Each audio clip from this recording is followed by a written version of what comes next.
Hello, today's lesson is on Indigenous spirituality. First of all, let's do an activity.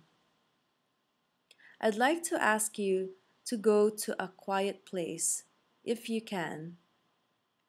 Then I'd like to invite you to be aware of the different senses of your body: your sense of touch, sense of smell, sense of hearing, sense of taste, and sense of sight. Now close your eyes and listen to your surroundings. Take a deep breath and then listen quietly to your body. This is preparing you to listen intuitively to your sixth sense. Many weavers and tattoo artists in Southeast Asia invoke the spirit of nature and their ancestors by activating their sixth sense. And this helps them in creating their textiles and or their tattoos. They interpret their dreams as messages from the spirit world in order for them to create art. To them, these are not merely artwork, but also sacred vessels where spirits reside. So to understand the core or the foundation of Southeast Asian culture, you need to really understand the spiritual realm or how to engage your sixth sense. And this is also true for many indigenous cultures wherever you will go. Indigenous spirituality and religion is the foundation of belief systems and worldviews. For instance, most Filipinos today practice Catholicism, a religion that was introduced by the Spanish colonizers in the 16th century. But while Christianity greatly influenced the Filipino belief and value system, indigenous knowledge or culture and the Filipinos' perception of power forms the foundation of their psyche or their being. And it is based on indigenous knowledge of the natural environment, such as the forest and the seas. And this is where indigenous Filipinos perceive power to reside.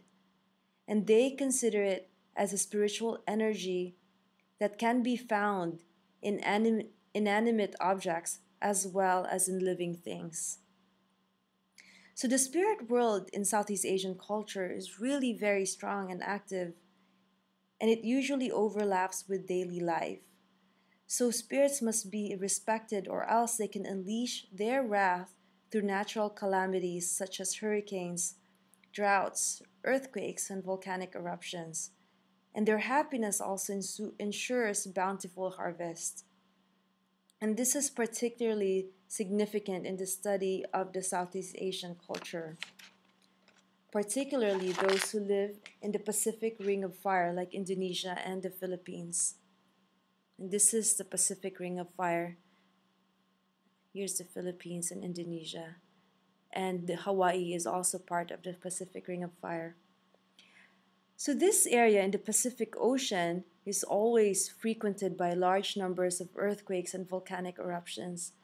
So to put it simply, the people of these areas' survival depends on the mercy of nature, and that they believe are controlled by ancestral and environmental spirits. So the introduction of different and foreign religions such as Islam, Hinduism, Buddhism, and Christianity has really put an interesting twist on Southeast Asian spirituality. So while many argue that indigenous knowledge, which is based on animism, would clash with the new religions, Southeast Asians have actually embraced both belief system to form an inclusive form of spirituality. So for instance, in fishing rituals found in the central part of the Philippines where my parents are from, the offering to the goddess or offering to the sea is performed by a mereko or a ritual officiant to appease the supernatural people of or spirits of the sea. An incantation or a chant is recited, but if it doesn't work, the people would also call a Catholic priest to assist.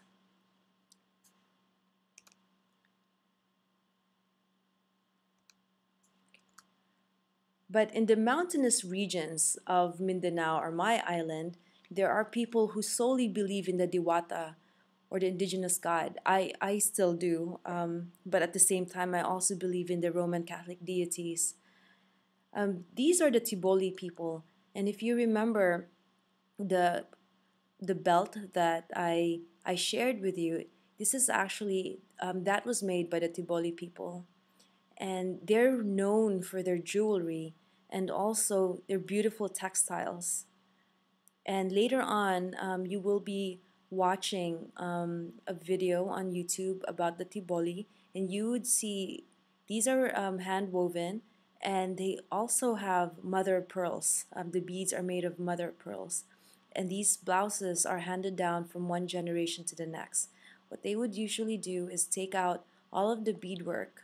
This one doesn't have, and transfer it to a new garment. The tinalak, in the tinalak is the textile that they make, and they're called the woven dreams because before a tinalak is made, there's a lot of rituals that goes on, and the design, if it's not inherited from their, if it was not handed down from their mothers, it's usually came from their dreams. And these are some of their brass work that they make, and they're very, very beautiful. So for the homework, um, please read the sections on who are the Tiboli and what is a Tinalak under who are the Tiboli on Laulima. And it's been digitized. It's a little bit fuzzy, and I really, really apologize for that. But you can still read it, and I encourage you to do so because it's such a wonderful book. And I'd like you to watch Preserving Culture, the Tiboli of Mindanao, Part 1 and Part 2. And I'll also put the link on Facebook. And please comment on the video and the traditional dress of the Tiboli and post it on Facebook. Then the last homework is to do a text and video rendering. So choose 3 sentences from the reading and video that you found, or the 2 videos that you found compelling.